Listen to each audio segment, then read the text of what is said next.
Oh, I'm sorry. Wow. Okay. Okay, Yeah, that let's was. start all Yeah, I over have to again. start all over again. I'm sorry. Like I was muted the entire time. Right. But like I I'm not the said, producer, so yeah, it's fine. It's fine. It's fine. So I just it's okay.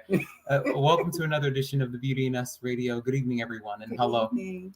This is the Beauty and Us Radio right here on Awesome God Radio. I really apologize for that. I was playing around and I was doing too much. But again, welcome to another edition of the show. I'm your host, Nelson E. Brown, and we're here for another edition of the Beauty and Us Radio. We're celebrating Women's History Month this month, and this is the second week we've been celebrating Women's History Month here on the show. And we had Miss Lisa P. Ellis, who talked about her legal career last week, and she did a phenomenal job speaking to us about that.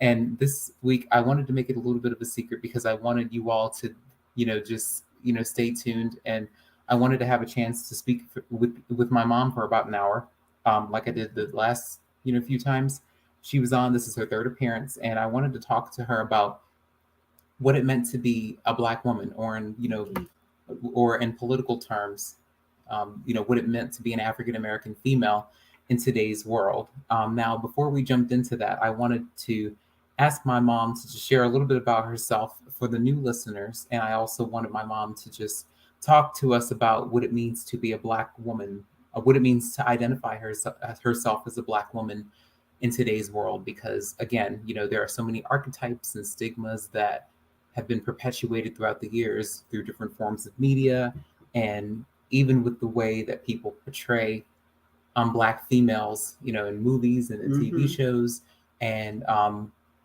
how bias can sometimes cloud our judgment in terms of when we meet new people or when we speak about different social groups.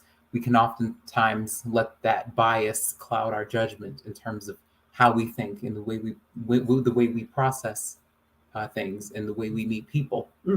So could you tell us a little bit about yourself? Could you tell the listeners a little bit about yourself and what it's like being identified as a Black woman? Because again, I want to recognize the beauty, the talent, the gifts, and everything that makes a Black woman special. And that's something that people don't showcase often. So could you tell us a little bit about that? Well, hello everyone. You see, I'm back again. The show hasn't been taken off the air because I've been impairing, but it's been all good. I've enjoyed myself. If you don't know, I have the pleasure of being Nelson's mom. It's really an awesome thing to being his mom. He asked me to come on public service announcement. I don't know any of the questions because I don't want to be thinking about it over the weekend, all day Monday, all of that. So I told him, do not share these questions with me.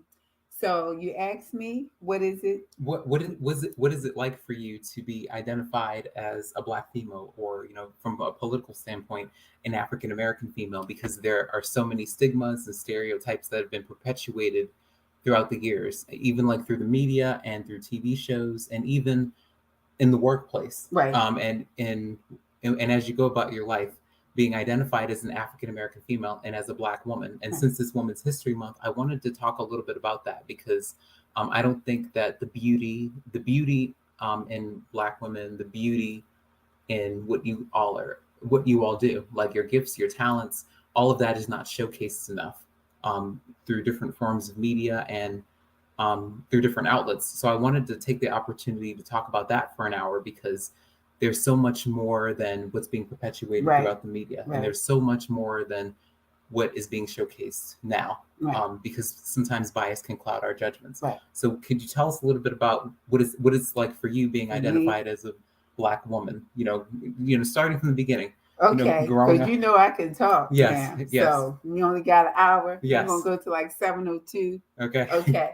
Well, if I have to think about it, I would have to go all the way back. You want me to go all the way back? I can remember being a young girl back in the 60s, early 70s, and I really didn't think too much about anything. You just being a kid. So I can remember, having a friend who didn't look like me, but we were friends. And we were probably the only black family on the block, as I can remember. But this girl, her name was Lisa too, and we were good friends. And then all of a sudden, they were moving out, and they didn't live there anymore.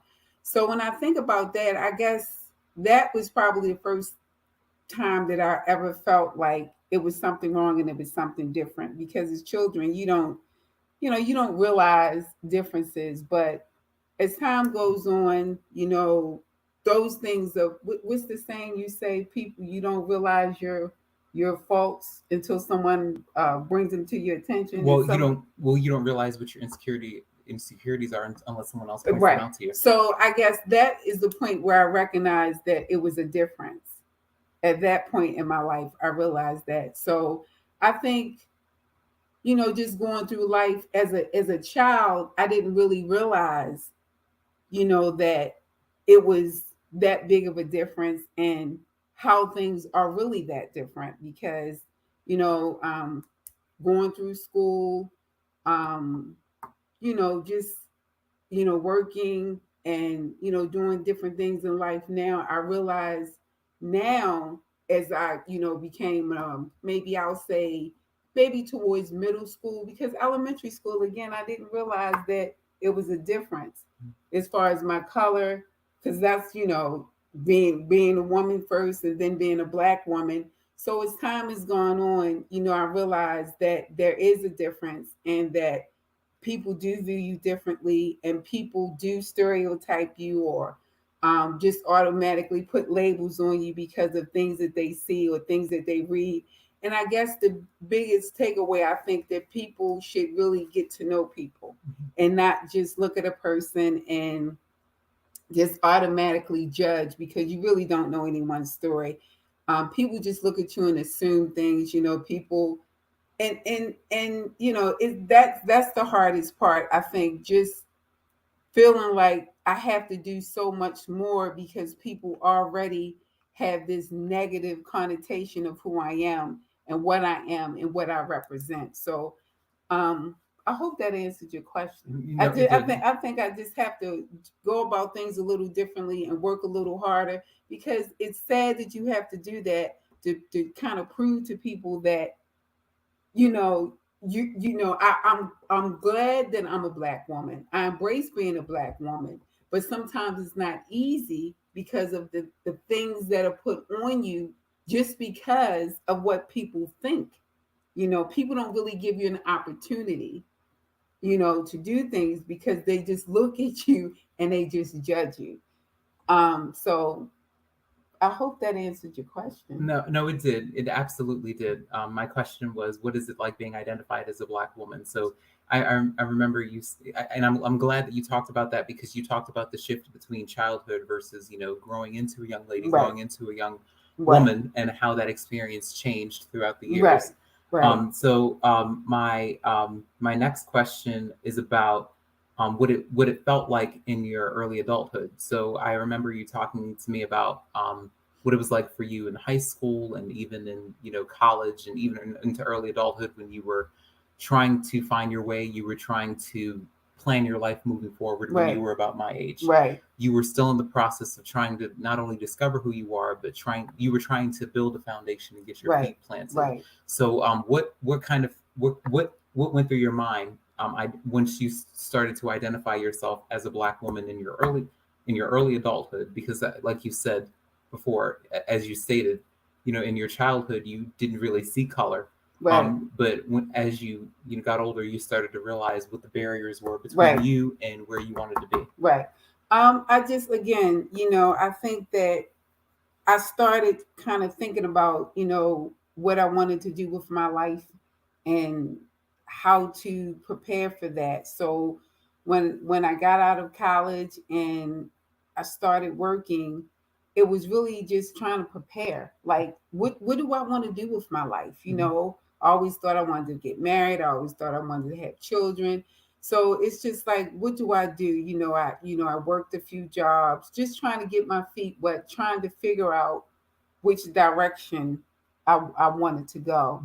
And it was just, because you really don't have a blueprint of what to do. I mean, because when I was raised, we were raised again, like I talked about before. The girls do this, the boys do that. The gender roles. Gender roles, right? So growing up, it was kind of hard to figure out, you know, how to go about things, how to get things done. So I had to prepare, had to get my education. I kind of got my feet wet, worked a couple of jobs, but still, again, you always still had to prove yourself because people just automatically think, you're not going to be on time, you're not going to be appropriate, you're not going to be honest, you're not going to be trustworthy. Because in the beginning, I had like retail jobs, and then I had jobs where I was like in the secretarial field and things like that. Mm-hmm. So it's always like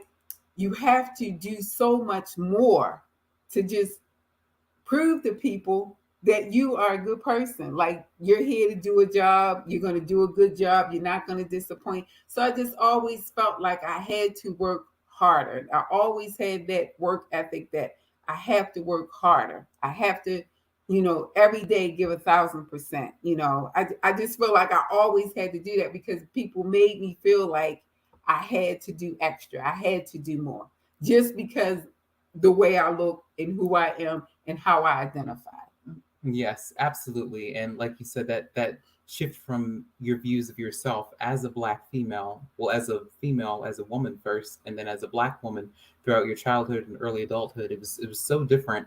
And it definitely, put things in perspective in terms of the obstacles that you knew that you were going to be up mm-hmm. against moving forward. Mm-hmm. So, and I know you talk to me all the time about how Grandma she was tougher, on you because she understood what it was like to be a Black female, and right. She understood what it was like because, of course, her circumstances were different. Right. She didn't have all the education in the world. Right. She didn't have the means to be more and want to do more, and so that's why she always pushed you to be right. more and do right. more. Right. And she encouraged you to be better. Right. And do get better. My education. She always stressed growing up, education was a priority no matter what. She wanted me to get my education. Mm-hmm. She wanted me to be able to stand on my own, mm-hmm. Without, whatever someone else did was always considered, she said, that's always extra. You have to be able to take care of yourself as a young woman.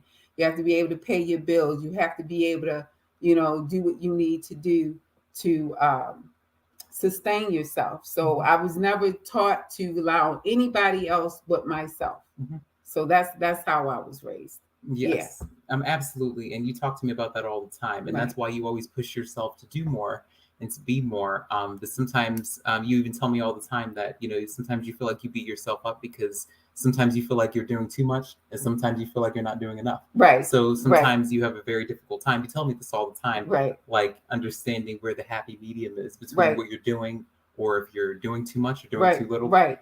Because I always feel like, because you always, he's a good son. He always, gives me praise. So, your mommy, you're a good mom and all that. But, I always feel like I'm just doing what I'm supposed to do. You get up, you go to work, you take care of your kids.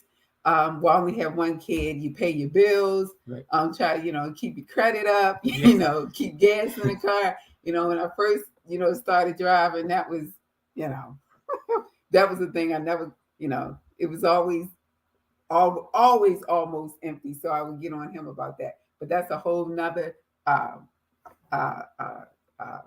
with a story for a whole nother show. But yes.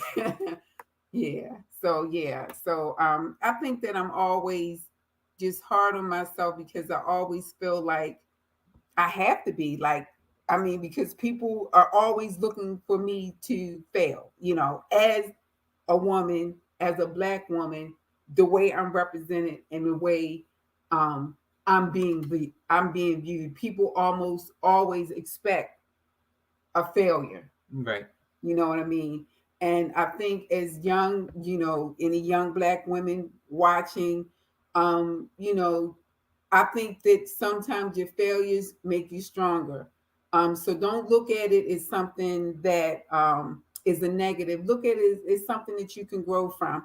I made a whole bunch of mistakes, a whole lot of things that, like I always tell my son, I got to get myself together because, some people I want to meet in heaven, some Right. people I want to see. Yes. So, it's some things that you may have done in your life, some mistakes you may have made, some choices that may not have been the best, but don't let it define you.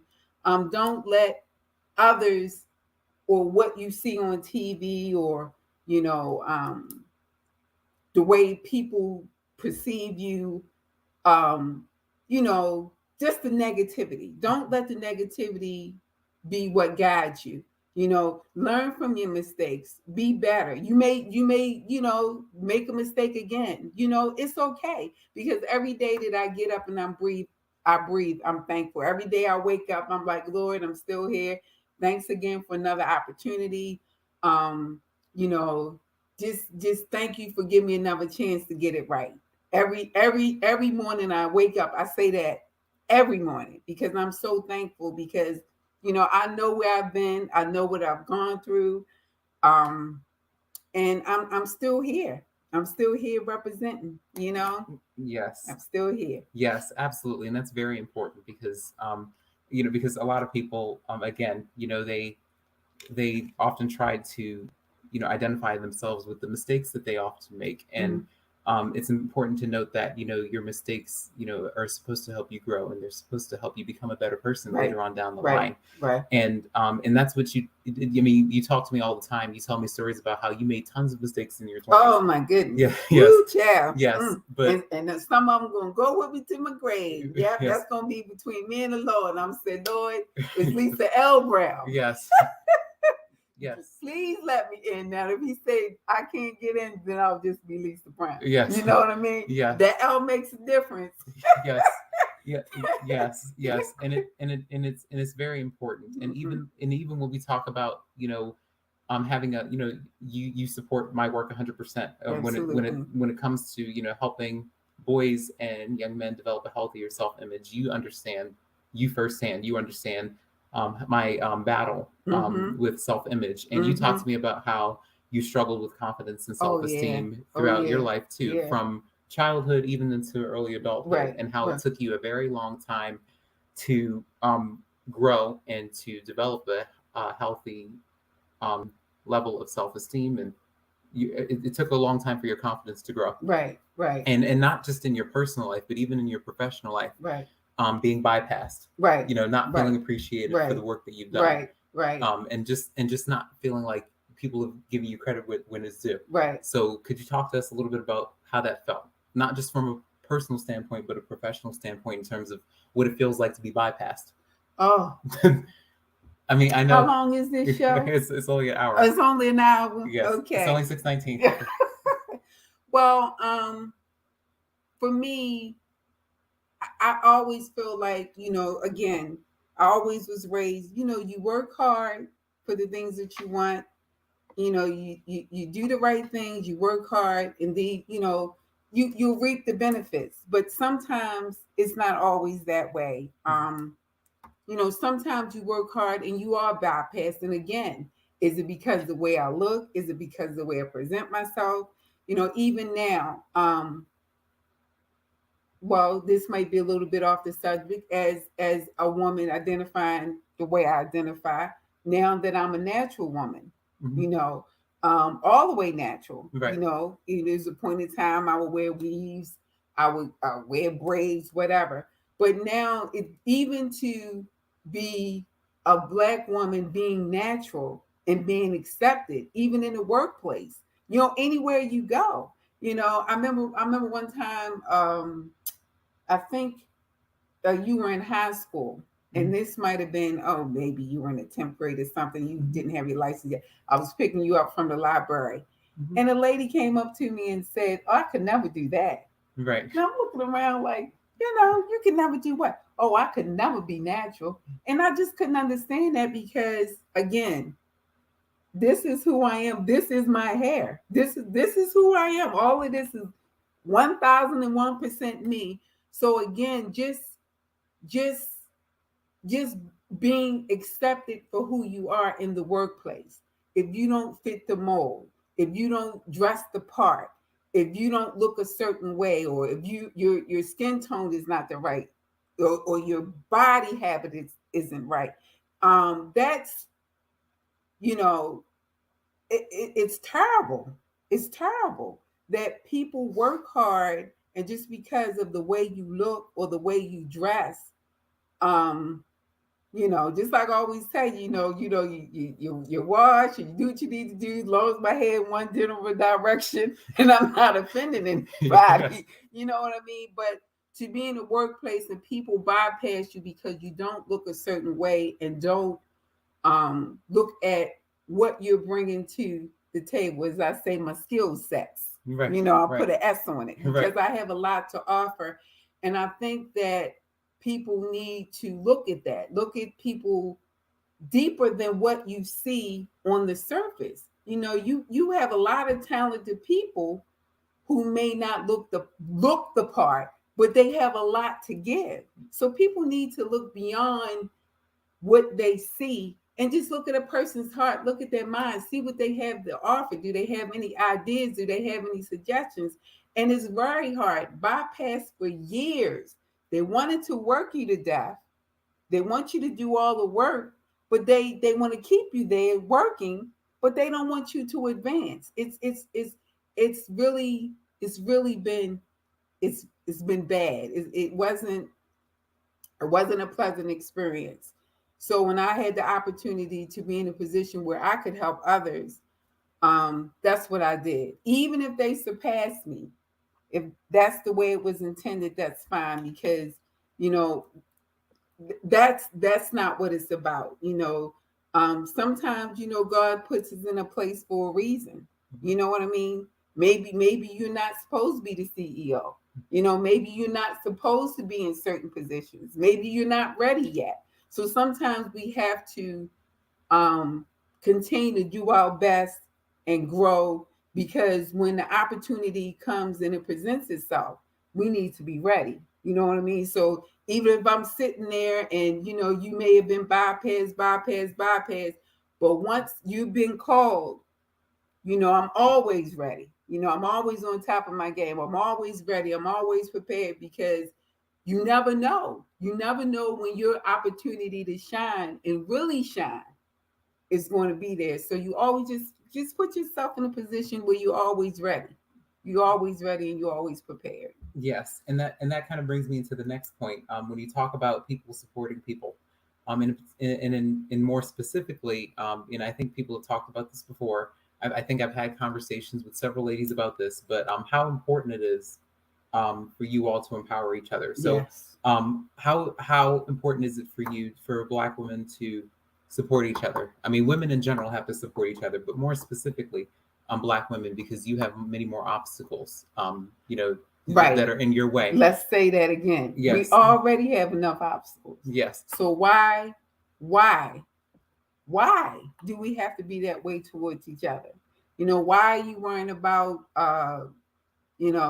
Verweave looks better, how much he paid for a pocketbook, with the shoes looking like, all that stuff, we should be able to empower each other in different ways, help each other, whatever kind of way, support each other, check on each other, instead of just try to be positive.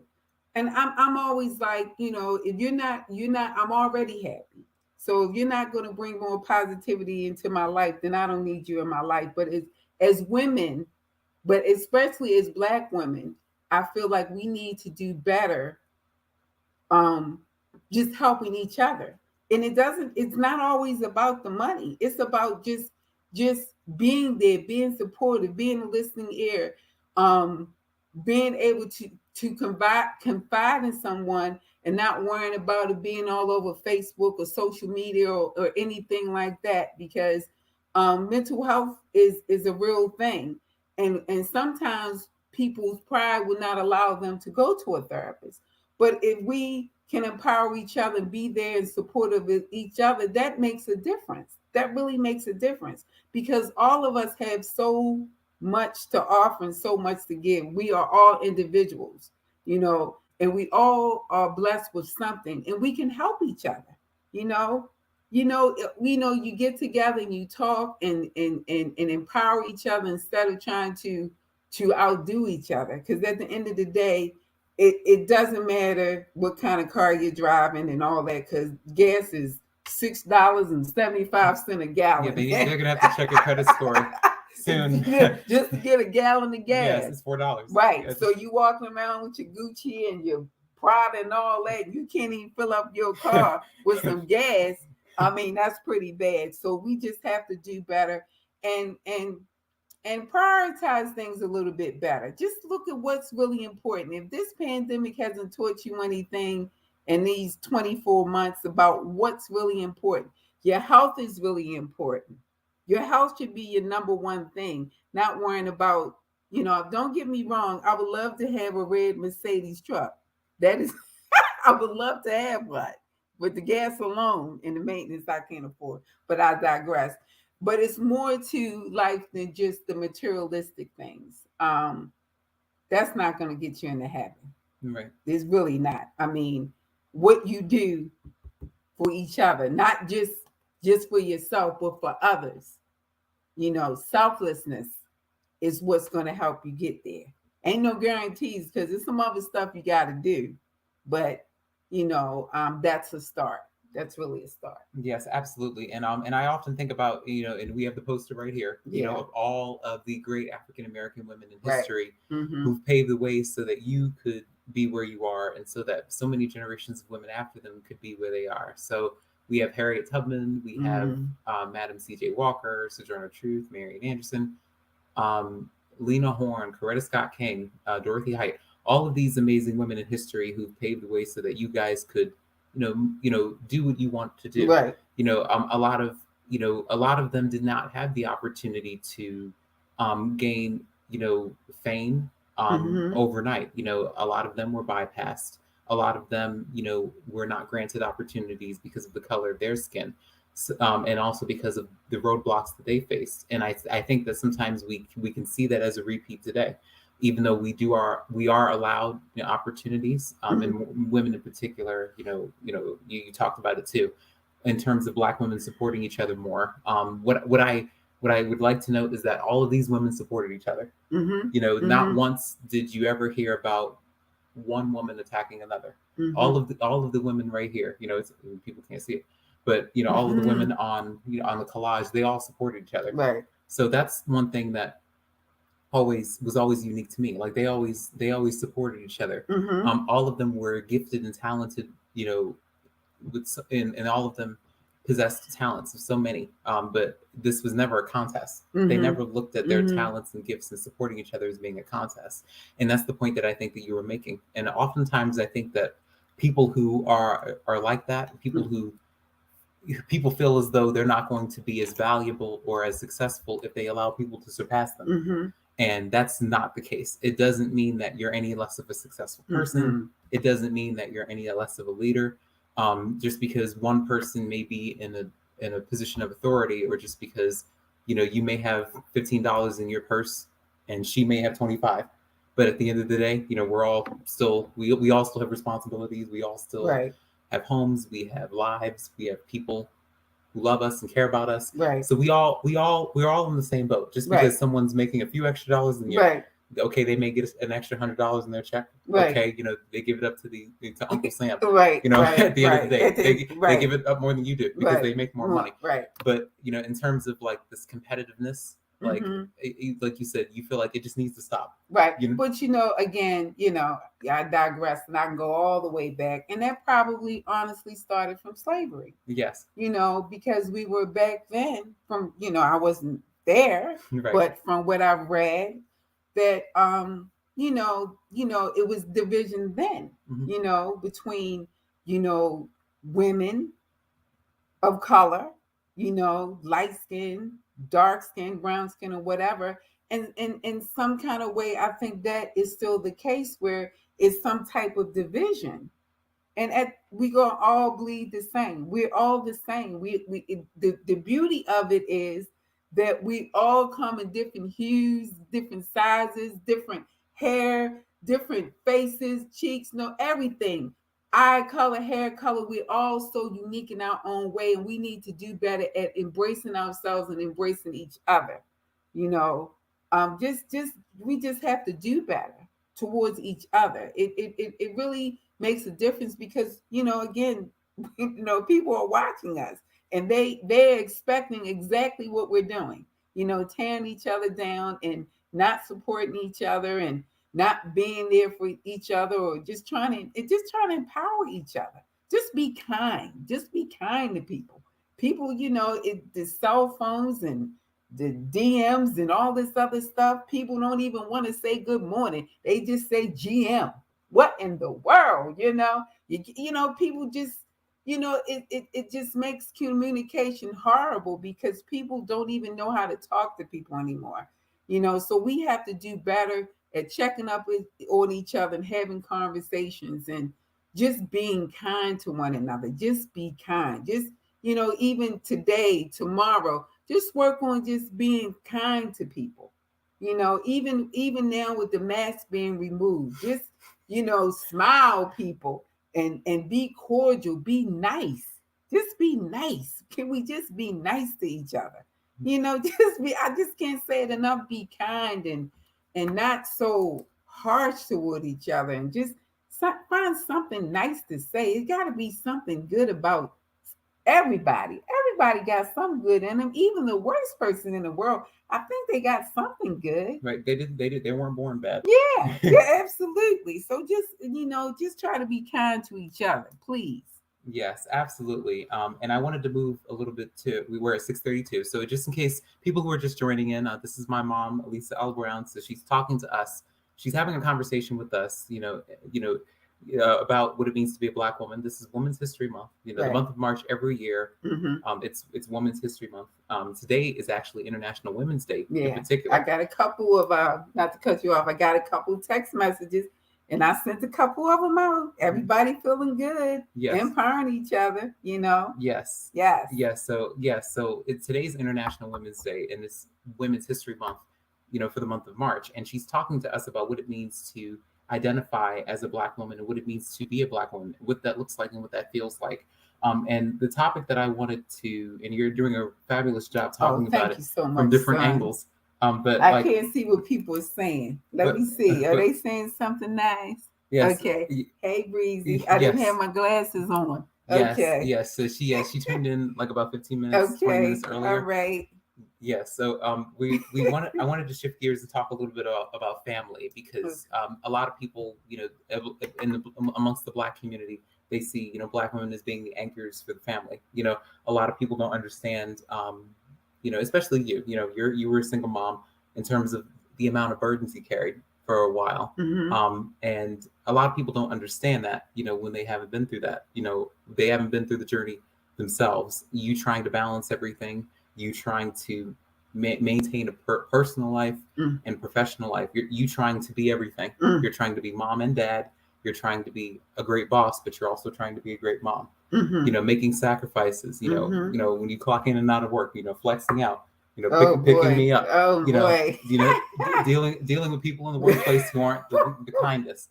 So you've told me tons of stories about that, but I wanted to talk a little bit about family, because I shared with you on the show, I shared with my listeners and with you about like my desire to adopt. So, and of course, I'm doing this solo. My plan is to do this solo in the next few years once I'm ready. So I often ask you, what if that little girl, what if it's a little girl, and what would you say to that little girl, who is coming up in this day and age, about what it means to be a woman? You saying a little girl, any little girl, or you talking about my granddaughter? What we talking about? Not just your granddaughter, a possible granddaughter in the future, but also like just in general, little girls who are growing up in today's age, who are trying to figure out who they are. What would you say to the little girls who are trying to identify with, or who are trying to learn about what it means to be a woman, and in terms of embracing womanhood? What would be your message to them? What would you want to teach them about what it means to be a woman? What would I teach them about what it means to be a woman? Right. Like for instance, like, you know, you don't have any daughters, but let's just say, you know, I adopt, you know, a baby girl, you know, and Mhm. she's growing up and she's learning because of course, you know, I can't teach her every single thing Right. because, you know, Right. there are some periods of her life if I adopt a daughter, like I wouldn't be able to help her with because I'm not a woman, Mhm. you know. But you know, it's just like me. I'm not a man, but I feel like I raised a good son. Hmm. So some things is just it just is. Right. No matter if you're a male or a female, I would want them to know that you're a child of the King. Let's start with that. Right. That's the most important thing. And you have to walk in authority and know whose you are. That in itself will make you look at life totally differently and know that you can do anything that you want to do. Anything is the sky is the limit for what you can do with your life. You have so many choices, so many opportunities. All you have to do is pick one. Hmm. That would be what I would have to say. You know, because just looking at the world now and again thinking about when I was a little girl, and I could remember being in social studies class in seventh grade at Pimlico Junior High School. I can still remember that.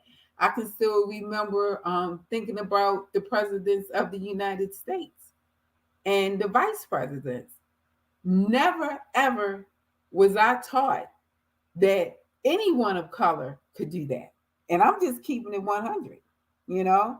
So to think about where I was seventh grade social studies or US government or, you know, whatever, and thinking about the US presidents and the vice presidents, who would have thought that we would ever have a black president?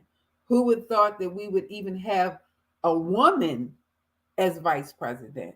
So, I mean, the sky is the limit. You know, the sky is the limit. I've never was taught that in school. Never ever was taught that in school. All we knew that they were middle-aged white guys that were the presidents and vice presidents of the United States of America. So there you go. You know, who would have thought in my lifetime? And I'm not that old, but I'm just saying, like, in another 10 or 15 years, just imagine what the world will be like with all these talented women, especially black women.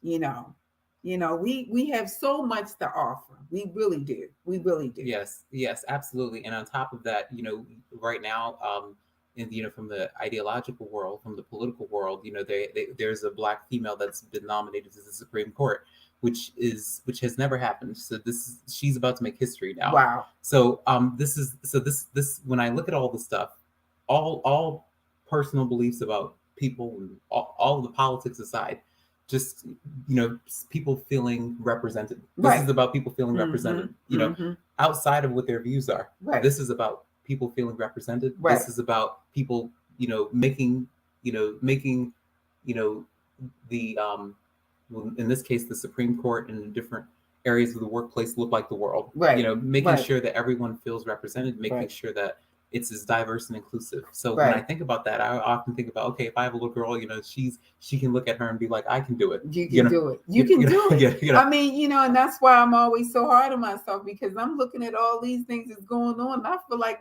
man, I'm still behind. I yes, got some work to do, yes, you know, because it's like, you know, again, I mean, smart, beautiful, talented women, especially black women. You know, we are our own worst enemies. We limit ourselves. It's so many things that we can do to make a difference, in this world. You know, even now, and I'm always thinking about it, even, you know, just being kind to somebody, that's making a difference in the world. You know, so it don't have to be this big grandiose thing. It could be the small things that make a difference in somebody's life. So just think about that. Just think about that. yes. And also in terms of, this kind of falls under the same umbrella with family. So what's your message, because you are a sister? Mm-hmm. So what's your message to sisters? You know, women who have sisters as siblings. because I know you told me a lot of oftentimes there can be a lot of jealousy between sisters. Oh, sure. Yes. I mean, so yeah, sure. so what would you say to a young lady or a woman who has sisters? How can sisters, not just in a family setting, but also just in general, how can they empower each other too? Because oftentimes, I think that, and I've learned this from talking to other people, like, sisters have a very, very difficult time sharing energy. Sometimes. Yes. Yeah. So I was taught that, after speaking to some people, like sisters have a very difficult time sharing energy. Right. Because everybody is fighting for attention. Sure. Sure. So how can sisters empower one another? If you have a family of sisters, or if you have women in your family who are at odds because they may have felt like they were missing something growing up, or they may have felt jealous of their older sister or younger sister because they may be further along than they are in different areas of their lives, or they may be jealous because they feel like they have something that they wish they had. What's your message to sisters who are listening? Who may have estranged relationships, or moms and daughters who have estranged relationships, because it can be very, very hot and cold. Right. So what's your message in regards to that? Well, first thing I would say is the honesty is important, and being able to communicate and being able to truly forgive. Mm-hmm. And I'm a person that if someone's going to ask for forgiveness, just don't tell me, please forgive me. You have to give me a reason why, So I think that as sisters, always have a heart open to accept an apology, a true, sincere apology, because, we only get one chance, and you won't want to leave this world with any regrets. So if even if you don't talk to the person ever again, at least in your heart, you have to forgive. Mm-hmm. Because the forgiveness is really about you. It's not about them. Because if you walk around, with all of that in your heart, you're stunting your own growth. You know what I mean? Because it takes a lot of energy to be angry and upset and mad. But once you're able to forgive, even your sister, forgive, it's really not that serious. And again, as women, especially Black women, we have to learn how to empower each other and not look at somebody's strength as your weakness. Because everyone has something to give. Everyone does. Even if for people who think they have nothing, you have something. It's guaranteed you have something to give. So just keep that in mind. Sisters, always be open to forgive. Nobody's perfect. No one's perfect. Nobody's perfect. So just to me, just be able to have a forgiving heart and be able to move on. And don't fester. Don't just, linger in that stuff. Let it go. Let it go. Who sings that? Yes, it's Idina Menzel from Let It Go. That's a song from Frozen, the Disney movie Frozen. Okay, yeah, we went to see that, didn't we? Yes, okay, we did. All right. Yes, okay, yes, okay, yes, and that's important to know for sisters. And I hear that all the time, like speaking to people. Like, there's a lot of jealousy between sisters, right, because everybody's fighting for attention, and everybody wants to feel loved, and everybody wants to be acknowledged. Right.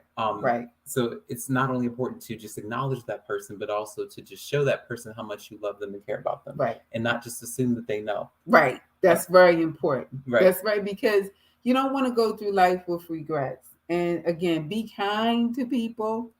Don't assume people think that how they really feel. If you love someone, it's okay to say you love them. You don't have to text it. You can pick up the phone and tell them. You don't have to DM them or whatever. I'm not even a social media person, so I can't even keep up. I had to change the features on my cell phone, and I'm having problems now. Just trying to figure out how to send a text message. Right. So I leave that for your generation and all those other smarty pants out there. Right. So, any more questions for me? Yes. So I have two more questions. Okay. One, they all fall under the Brancher family. So okay. I mean, I know that you don't have any daughters, but you are a daughter. Okay. So what would be your message to girl moms, so women who have daughters? Because just like sisters, sometimes they can engage in that competitiveness and that need for attention, that need to feel wanted and to feel loved, having a very difficult time sharing energy. What would be your message to women who, I mean, you are a daughter, you don't have any daughters, of course, but you are a daughter. What would be your message to women who may be estranged from their moms, or daughters who may be estranged?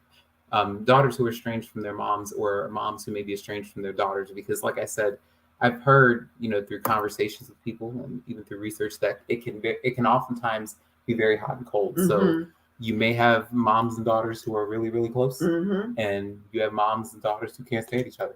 So what would be your message to moms and daughters? So would you send the same message to them about what you just shared with us, or what do you think about that? Well, I think that for me, again, it doesn't matter if it's a guy or a girl, a daughter or a son. I think that what's most important is to be supportive. Right. Be supportive and be there. Allow them to make mistakes. Allow them to grow with their mistakes. Be their listening ear. I mean, because sometimes it's not always about giving your advice. Sometimes people just want you to listen. You don't always have to give your advice. Sometimes I want to say something, I'll be like, it's hurting, but I'm going to keep my mouth closed. So I think being supportive is very important. Being a listening ear is very supportive, and allowing them to be. I feel like as long as they're not doing anything to harm themselves or to harm others, I think you should allow them to try things and do things. Even I think about when Nelson was learning how to swim. I was scared to death because I remember, years ago, oh my goodness, I wasn't even 20 yet. We went to Cador State Park. I don't know if whoever remembers that in PA.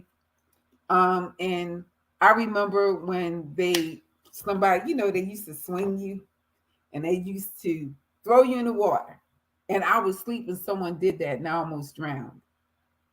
And so when Nelson wanted to swim, my fear almost kept him from learning. And he's a very good swimmer. Taught himself how to swim. Scared to death, But I can't let your fears be their fears. Allow them to grow and do things. Whatever Nelson wanted to do, he wanted to do what you do: badminton, you did soccer, you did softball, you did football, gymnastics, you did football, you did anything he wanted to do. You even went to the step camp, you did the little stepping thing, Right. You went to the other camp and you learned sign language. Yes. Whatever they want to do, allow them to be and allow them to grow. I wanted Nelson to be an English teacher. Right. Because that's, I always wanted to teach. I always wanted to, when he was growing up, he said, well, Mommy, I want to be a firefighter, But, I still think he's going to be, that public servant type thing. That's the way it is, because I feel like, when I was growing up in high school, you saw my awards and everything. Mm-hmm. It was a lot of public service. But my thing is, you have to allow them to be who they are. Let them grow and develop into who they are, and just be supportive of that.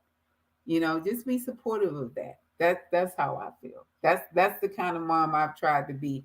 I haven't been a perfect mom, but I think I've done the best I could with what I had. And I would tell anybody to just try to be supportive of people. You may not agree with everything, but if somebody is not breaking the law or hurting someone, just try to be there and be supportive. You don't always have to give your opinion, because we all got one, but Yeah, absolutely. Absolutely. And it was great that you shared all of that. My last question is for my last question for you before we wrap up the show is what would be your advice to single moms or women who may be maternal figures? Because just as they say, for boys, a father figure doesn't always have to come from the biological father. Just like maternal figures don't always have to come from mom. It could also come from a godmother, a grandmother, an aunt. So what would your message be to single moms or other maternal figures who are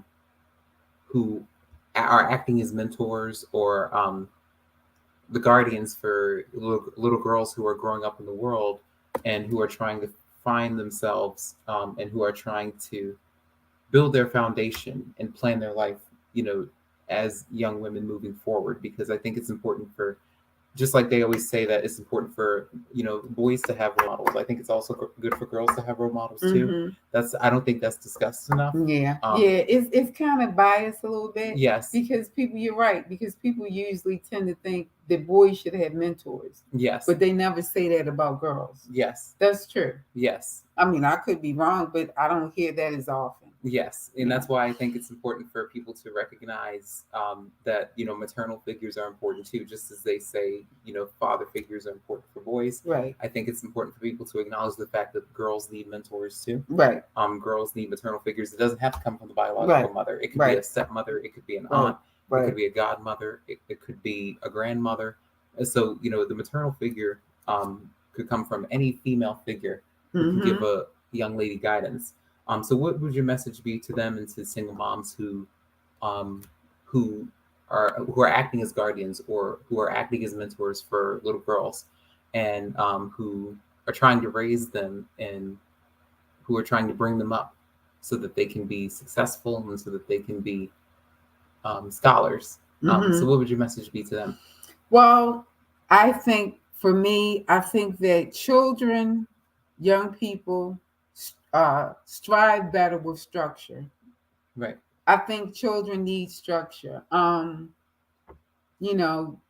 up, Nelson didn't have a TV in his room because that wasn't necessary. I mean, he needed to be sleeping and getting ready for school. Right. That's just me. Right. Nelson had to be able to do his homework, and Nelson had to be able to do his chores. So certain responsibilities and certain things that I feel, from my point of view, I think kids thrive more with structure. Because I think that shows that you care. When you give them things to do and you follow up with them, that's teaching them responsibility. So I think that that's the most important thing for me. It was because most I was married, but now I'm divorced, and but for the majority of the time it was just Nelson and I. So he had to thrive in structure. He knew his responsibilities, I knew my responsibilities. I can't do it all by myself. So I think that's really important. Kids have structure. Kids need to know they have a safe place to lay their head. I don't think kids need to know that that things are rough, that you can't pay your bills, or you're struggling. I think kids need the opportunity to be kids. I think kids need an outlet, and it doesn't always mean that you have to spend money. You can go to a park, you can go walking, you can do a lot of things. You can read, you can play games. I think those kind of things to me are important. I mean, I think that makes a difference. That builds a foundation. I think that it's important that the way things are now, growing up, we ate dinner a lot together. But I think it's important that at least once a week you come together as a family and figure out at least how to have a meal and be able to talk about your day or talk about your week. So I think those kind of things are good. I think they're good, and I think they make a difference. Kids need activities. They need things to do. Kids don't really care about all the stuff that we really care about. Kids just want to be kids. Right. and they want to know you're there, and they want to know that you support them, and they want to know that you love them. And you know, and the other thing is, it's not always about getting straight A's. Straight A's are good, but it's about them doing their best. And if their best is a C, then you treat it like it was an A. You know, the suicide rate among young people is skyrocketing. You know, the young lady, I think she went to Stanford. Her parents were on TV. She killed herself. They were talking about some disciplinary problems. She was the captain of I believe was it the soccer team or something like that? She took her life. Right. Beautiful, young, vibrant young woman. They said something about it may have been some type of she was defending someone, and they were saying maybe it had something to do with some kind of disciplinary action or something. So it's like, that's, kids, young people are under a lot of pressure, and they need to know that we're there. And all these other things that are going on in the world doesn't matter. Young women have a lot on their plate. So do young men, but it's about Women's History Month. And as women, we wear a lot of hats and we do a lot of things, and we want to be everything for everybody. But you got to take care of yourself. You got to be healthy mentally and physically. Take care of yourself. Make yourself the priority. Do what you need to do to take care of yourself. Make sure you take care of you. Women, take care of yourself. Take care of yourself. It's okay to be selfish. It's okay to go out and pamper yourself. It's okay to make sure you make your appointments for your doctors, and you do what you need to do for yourself.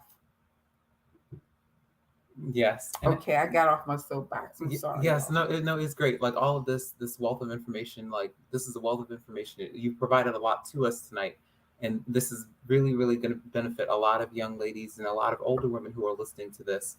A lot of moms, daughters, sisters, aunts, godmothers, women who are in our community, who are listening to this can definitely benefit from this. And again, Mommy, thanks again for you're welcome for appearing on my show this evening. Next week, we're going to have Miss Cheryl Barton on the Beauty in Us Radio right here on Awesome Guide Radio, and she's going to talk about her work as an award-winning author with her experience as a romance writer. So that'll be another great show for the evening next week on March 15th. So make an appointment to meet me back here at 6 p.m. on Tuesday, March 15th, 2022. So again, like this was a fantastic show. And again, since it's Women's History Month, it was great to hear what it was like being, what it's like being a Black female, in today's world, because again, you guys wear many hats, like you had said, and you find yourself against so many obstacles that sometimes can be hard to tear down. But because so many people have paved the way, and even you've paved the way for women, young women after you, so that they could be where they are today, right? In different ways, whether it's in the workplace, whether it's in your personal life, you've made sacrifices so that women wouldn't have to go through what you went through. Yeah. You always say, I paid the stupid tax. Right. Yep. Yep. In certain situations. And I probably need a refund. I don't pay so many stupid taxes. Yes. I'm looking for a refund. Who do I call? Yes. Yes. But it's a lesson that young ladies are supposed to learn. Because you have already been through what they've been through. You're able to, pour wisdom into them. Right. And it's very important to note that. So again, thank you all for tuning in to another show. I will see you all next week. And again, make sure that you subscribe to Awesome Guide Radio's YouTube channel. And we are also available on Facebook, Twitter, Instagram, and all of the other social media platforms. And make sure that you follow my work at Nelson E. Brown on all of the social media sites, so that you guys can follow up, be informed, and be in the loop of what's going on. And so, again, thanks again for tuning in. I appreciate each and every one of you who tune in each and every week. And again, it's Women's History Month, so we definitely want to acknowledge all of the work that women and girls do within our communities and around the world. Not just for Women's History Month, but each and every day. Each and every day. Yes. Be kind, people. Be kind. Yes. Be kind. Yes. So again, we're signing off, but yes. We love you guys and we appreciate you guys, and we will see you all next week.